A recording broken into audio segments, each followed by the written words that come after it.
তো বন্ধুরা, এডুটিচ বেঙ্গলিতে তোমাদের সবাইকে আবার স্বাগত। আজকে আমাদের নতুন ভিডিও। তো আজকে আমি চ্যাপ্টার 1-এরই আরও কিছু প্রবলেম শেষ করব।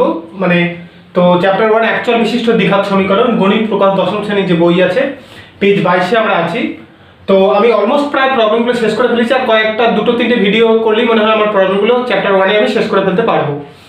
দেখো কোষে দেখি 1.4 3-এর 8 নম্বর প্রবলেমটা আমি সলভ করছি। বলেছে একটি সুপারফাস্ট ট্রেন একটি এক্সপ্রেস ট্রেন অপেক্ষা 15 কিলোমিটার পার ঘন্টায় বেশি বেগে যায়। তো মনে করি এক্সপ্রেস ট্রেনের গতিবেগ আমি x কিলোমিটার পার ঘন্টাতে, তাহলে সুপারফাস্ট ট্রেনের গতিবেগ কত? x + 15 কিলোমিটার পার ঘন্টা। বলেছে 180 কিলোমিটার দূরত্ব যেতে সুপারফাস্ট ট্রেনটির 1 ঘন্টা কম সময় লাগে কার থেকে? এক্সপ্রেস ট্রেনের থেকে। কারণ সুপারফাস্ট ট্রেনের গতিবেগ বেশি, তাই তার 180 কিলোমিটার যেতে কম সময় লাগবে যতটা না লাগে এক্সপ্রেস ট্রেনের। বলেছে এক্সপ্রেস ট্রেনের গতিবেগ কত? তো দেখো এক্সপ্রেস ট্রেন হচ্ছে x কিলোমিটার পার ঘন্টায় যাচ্ছে, তাহলে সুপারফাস্ট যাবে x + 15 কিলোমিটার পার ঘন্টা।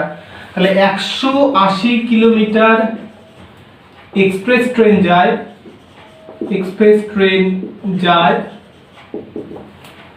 180/x আওয়ারে ঘন্টায়, আর 180 কিলোমিটার সুপারফাস্ট ট্রেন যায়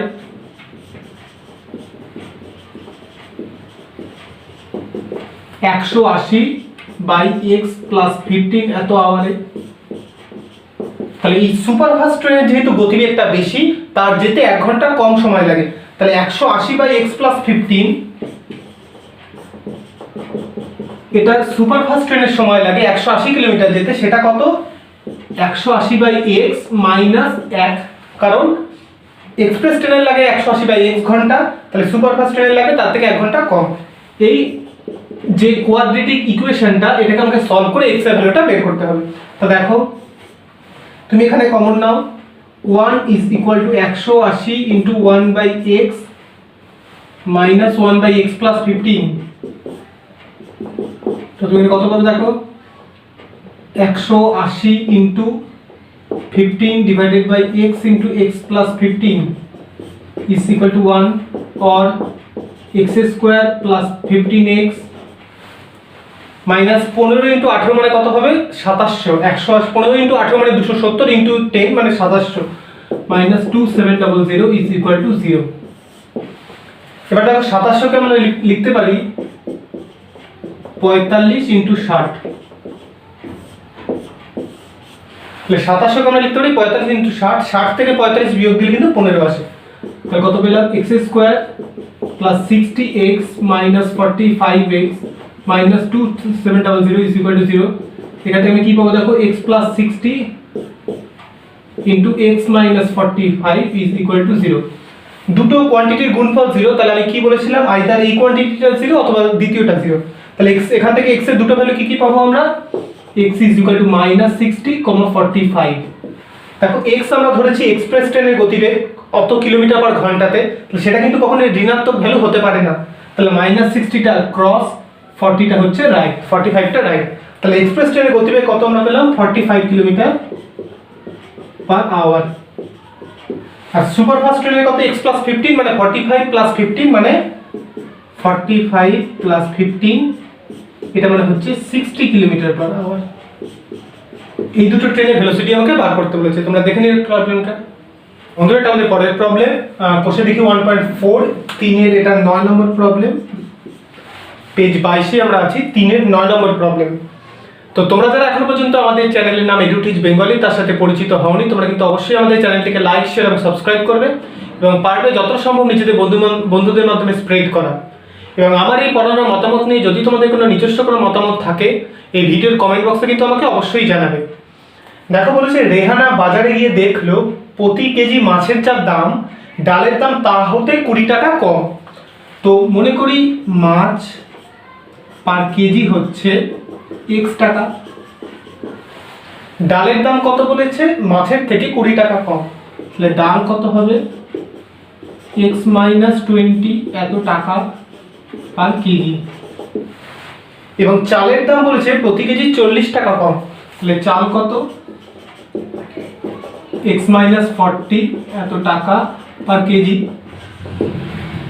বলেছে রেহানা 240 টাকার মাছ এবং 240 টাকার ডাল কিনে মোট যে পরিমাণ জিনিস পেল তাহলে 240 টাকায় কতটা মাছ পেয়েছে, 240 বাই এক্স এত কেজি, প্লাস 240 টাকায় কতটা ডাল পেয়েছে, 240 বাই এক্স মাইনাস 20 এত কেজি, সেটা বলেছে 280 টাকায় কেনা চালের পরিমাণের সমান। তো 200 চাল হচ্ছে x মাইনাস 40 এত টাকা পার কেজি, তাহলে 280 টাকায় কতটা পেয়েছে, 280 বাই x মাইনাস 40 এত কেজি। তো কেজি কেজি সব কেটে যাবে। আমাকে এই যে কোয়াড্রেটিক ইকুয়েশনটা এটা আমাকে সলভ করে বের করতে বলেছে প্রতি কেজি মাছের দাম কত, যেটা মানে হচ্ছে x, x এর ভ্যালুটা আমাকে বের করতে বলেছে। তাহলে এটা দেখো 240টা যদি তুমি কমন নাও, এখানে যোগ করে দেখো 2x minus 20 by x square minus 20x is equal to কত, দেখো 280 বাই x মাইনাস 40। তাহলে এখানে দেখো এটা যদি 40 দিয়ে কাটো এটা 7, 40 দিয়ে কাটলে এটা 6, তাহলে 6 into 2x minus 20 divided by x square minus 20x is equal to 7 by x minus 40। তুমি সিম্পল ক্রস মাল্টিপ্লিকেশন যদি করে দাও 7x square minus 140x is equal to 6 into দেখো 2x square minus 80x minus 20x মানে 100x plus কত হবে বলো 800। এটাকে যদি তুমি সহজভাবে একদিকে নিয়ে আসো, দেখো এখানে 12x স্কয়ার 7x স্কয়ারটাকে আমি এই দুটো কোয়ান্টিটি গুলোকে সব এদিকে নিয়ে এলাম, তাহলে কত হবে দেখো ডান দিকে হয়ে যাবে 0 ইজ ইকুয়াল টু কত হবে 12x স্কয়ার, সেখান থেকে 7x স্কয়ার বিয়োগ দিলে 5x square minus 600x plus 140x মানে মাইনাস 460x প্লাস 48 প্লাস 4800, তাহলে 5x square minus 460x plus 4800 এটা আমাকে সলভ করতে হবে। তো তোমরা দেখো আমি যে দিকটা একটু মুছলাম, দেখো 5x square minus 460x plus 4800 is equal two 0। তুমি 5 দিয়ে কেটে দিলে কত হবে দেখো x square minus 92x plus 960 is equal two 0। আমি 5 দিয়ে ডিভাইড করে দিলাম, দেখো 960 এটা মানে হচ্ছে 80 ইনটু 12, তো 80 ইনটু 12 করলে 960 হয়, 80 এর সাথে 12 যোগ করলে কিন্তু 92 হয়। তাহলে x square minus 80x minus 12x কি পাবো দেখো x into x minus 80 minus 12 into x minus 80 is equal two 0। তাহলে কি পাবো x minus 80 into x minus 12 is equal two 0। তাহলে x এর কি ভ্যালু পেলাম 80, 12। এবার দেখো x এর আমি দুটো ভ্যালু পেয়েছি, দুটোই কিন্তু পজিটিভ ভ্যালু 80 এবং 12, কিন্তু আমাকে বলেছে পার কেজি মাছের দাম কত। তাহলে দেখো আমি পার কেজি মাছের দাম যদি x ধরেছিলাম, তা সেটা যদি হয় x টা কিন্তু 12 হতে পারে না, কেন বলো তো, কারণ মাছ যদি আমি মনে করি যদি 12 টাকা পার কেজি হয়, তাহলে দেখো চালের ডালের দাম তো 20 টাকা কম, 12 থেকে 20 বিয়োগ দিলে মাইনাস 28, সেটা তো হতে পারে না। চালের দাম 40 টাকা কম, তা 12 থেকে 40 বিয়োগ দিলে মাইনাস 28 হয়, সেটাও হতে পারে না। তাই প্রতি কেজি মাছের দাম হবে 80 টাকা, মাছ হচ্ছে 80 টাকা পার কেজি, এটাই হবে উত্তর। তা তোমরা বুঝে নিলে যে কেন আমরা 12টা নেব না, 12 নিলে কিন্তু চাল আর ডালের যে পার কেজি যে ভ্যালুগুলো সেগুলো কিন্তু নেগেটিভ চলে আসবে। তো তোমরা দেখে নিলে প্রবলেমটা। তা বন্ধুরা এটা আমাদের পরের প্রবলেম, প্রয়োগ 33 পেজ 25-এ আছে, চ্যাপ্টার হচ্ছে একচল বিশিষ্ট দ্বিঘাত সমীকরণ।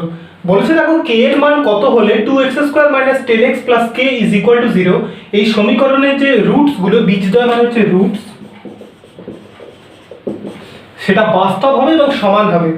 তো দেখো 2x square minus 10x plus k is equal two 0, এটাকে আমি কম্পেয়ার করব কার সাথে, একটা general form of the quadratic equation কি আমরা জানি, ax square plus bx plus c is equal two 0।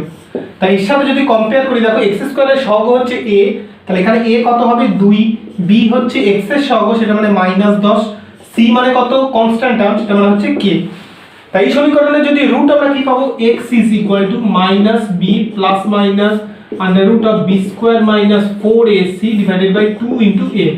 এখানে -b মানে কত দেখো minus of -10 plus minus under root of -10 তার whole square minus 4 into a মানে হচ্ছে 2, c মানে হচ্ছে কনস্ট্যান্ট টার্ম যেটা k বাই 2 ইন্টু 2। দেখো এটা মানে 10 plus minus under root of 100 minus 8k divided by 4। আমাকে বলে দিয়েছে যে রুটস গুলো বাস্তব এবং সমান হবে। বাস্তব এবং সমান কখন হয়? যখন এই যে আন্ডার রুটের ভেতরে যে কোয়ান্টিটিটা সেটা যদি 0 হয়ে যায় তাহলে কিন্তু দেখো রুটস দুটো রিয়েল হবে, কারণ এই কমপ্লেক্স কোনো কোয়ান্টিটিটা থাকবে না এবং তারা সমান হবে। এটা যদিও বা এটা যদি পূর্ণবর্গ হয় হবে না, কিন্তু এই আন্ডার রুটের মধ্যে যেটা আছে এটাকে 0 হতে হবে। তাহলে কত হতে হবে? 100 মাইনাস 8k যদি 0 হয় তাহলেই হবে রুটস আর রিয়েল অ্যান্ড সমান হবে অ্যান্ড ইকুয়াল। এটাই হচ্ছে কন্ডিশন। তাহলে 100 মাইনাস 8k এই রুটের মধ্যে যেটা আছে সেটাকে 0 হতে হবে। তাহলে k এর এই ভ্যালু এখানটা কত আমরা পাবো দেখো, 100/8, এটা মানে হচ্ছে 12.5 বা 25/2। তাহলে এখানে k এর ভ্যালুটা যদি 12.5 বা 25/2 হয়, এর সমীকরণে বীজটা কিন্তু বাস্তব এবং সমান হবে। তো বন্ধুরা এটা আমাদের পরের প্রবলেম, প্রয়োগ 38 পেজ 87 আছে প্রবলেমটা। বলেছে 3x² - 10x + 3 = 0। এই যে সমীকরণ তার দুটো রুট থাকবে x এর, কারণ এটা একটা কোয়াড্রেটিক বা দ্বিঘাত সমীকরণ। তো একটি রুট বলে দিয়েছে 1/3, অপরটি কত আমাকে বের করতে বলেছেন। তো আমি একটা জেনারেল একটা থিওরি তোমাদেরকে বলি, দেখো ax² + bx + c = 0। এর যে দুটো রুট সিদ্ধারাচার্যের সূত্র অনুযায়ী আমরা কি জানি, x = মনে করি রুট দুটো হচ্ছে আলফা আর বিটা। তাহলে আলফা কত জানি আমরা, x - b + b² - 4ac/2a, আর বিটা কত তাহলে -b - b² - 4ac/2a। তাহলে এই যে দুটো রুট এদের যোগফল কত হবে? দেখো আলফা প্লাস বিটা, তুমি এই দুটোকে যোগ করে দিলে কি পাবে দেখো, -b + b² - 4ac - b - b² - 4ac divided by 2a। এটা মানে দেখো এই দুটো কেটে যাবে, তাহলে কত হচ্ছে -2b/2a, সেটা মানে দেখো -b/a। তাহলে ax² + bx + c তার দুটো রুট যদি আলফা আর বিটা হয় তাদের যোগফল কিন্তু হবে -b/a। x এর যে কোএফিসিয়েন্ট তার আগে একটা মাইনাস দিয়ে ডিভাইডেড বাই x² এর কোএফিসিয়েন্ট, আর দুটোর গুণফল কত হবে দেখো, আলফা বিটা হবে দেখো -b + b² - 4ac into -b - b² - 4ac divided by দেখো 2a into 2a। দেখো a + b into a - b মানে a² - b², তাহলে এটা মানে কত দেখো -b তার whole square minus of b² - 4ac তার whole square divided by 4a²। তাহলে সেটা কত পাবো দেখো, b² - b² + 4ac divided by 4a², এটা মানে হচ্ছে দেখো c/a। তাহলে মনে রাখবে বীজদ্বয়ের যোগফল হচ্ছে -b/a আর বীজদ্বয়ের গুণফল কত হচ্ছে c/a। তাহলে দেখো এই যে সমীকরণটা বলেছে, আমি এই দিকটা একটু মুছে দিই। এই যে সমীকরণ, এখানে a কত দেখো 3, b কত দেখো -10, c হচ্ছে কনস্ট্যান্ট টার্ম সেটা কত 3। তাহলে এখানে বীজদ্বয়ের সমষ্টি কত, মনে করি আলফা আর বিটা দুটো বীজ, তাহলে আলফা প্লাস বিটা মানে কত -b/a, তাহলে এটা মানে হচ্ছে -10/3, এটা মানে হচ্ছে 10/3। যে দুটো রুট আমি পাবো এই সমীকরণে তাদের যোগফল কিন্তু 10/3। তো একটা বলে দিয়েছে 1/3, তাহলে অপরটা কত হবে, লেট আলফা = 1/3, দেন অ্যানাদার ওয়ান যোগফল 10/3, একটা 1/3, তাহলে অপরটা কত হবে 10/3 - 1/3 মানে হচ্ছে 9/3, এটা মানে হচ্ছে 3। তাহলে অপর রুটটা আমি 3 পেয়ে গেলাম। কিভাবে পেলাম, দুটো রুটের যোগফল হচ্ছে -b/a আর গুণফল হচ্ছে c/a। তোমরা দেখে নিলে প্রবলেমটা। এটা আমাদের পরের প্রবলেম, প্রয়োগ 41 পেজ 88 আছে, একচল বিশিষ্ট দ্বিঘাত সমীকরণ চ্যাপ্টারই আমরা আছি। তো আমার পড়ানো আশা করি তোমরা বুঝতে পারছো, এবং তোমাদের কোনো প্রবলেম যদি মনে হয় যে করিয়ে দিলে ভালো হয়, আমি প্রায় সব প্রবলেমগুলোই করছি, কিছু কয়েকটা সিমিলার প্রবলেম আমি মিস করছি। তো তোমরা যদি চাও সেগুলোকে আমরা করে দিতে পারো, কিন্তু আমাকে একটু ভিডিওর কমেন্ট বক্সে অবশ্যই জানাবে। দেখো বলেছে ax² + bx + c = 0 সমীকরণের দুটি বীজ বা রুটস বলেছে আলফা এবং বিটা হলে 1/α³ + 1/β³ এই কোয়ান্টিটির মানটা আমাকে বের করতে বলেছে ইন টার্মস অফ abc। তা দেখো ax² + bx + c = 0। এর দুটো রুট বলে দিয়েছে আলফা আর বিটা। তাহলে আমরা কি জানি আগের প্রবলেমটা অনুযায়ী alpha plus beta is equal to হচ্ছে minus of B by A, আর alpha beta is equal to হচ্ছে সি বাই এ। তাহলে দেখো এই কোয়ান্টিটিটাকে আমাকে বের করতে বলেছে 1 by alpha cube plus 1 by beta cube, সেটা মানে কত alpha cube plus beta cube divided by alpha cube beta cube. A cube plus B cube মানে হচ্ছে A plus B whole cube minus 3ab into a plus b, এটা মানে হচ্ছে alpha plus beta তার whole cube minus 3 alpha beta into alpha plus beta divided by alpha cube beta cube. তাহলে দেখো alpha plus beta মানে হচ্ছে minus of B by এ, তাহলে minus of B by a তার whole cube minus 3 into alpha beta মানে হচ্ছে C by a into alpha plus beta মানে আবার minus of B by A divided by alpha cube b cube মানে হচ্ছে C cube এ cube. তাহলে এটা মানে দেখো minus b cube by a cube plus 3bc by a square divided by c cube A cube. এটা মানে কত হচ্ছে দেখো minus b cube plus 3abc divided by a cube divided by c cube A cube, minus b cube plus 3abc by a cube divided by c cube A cube.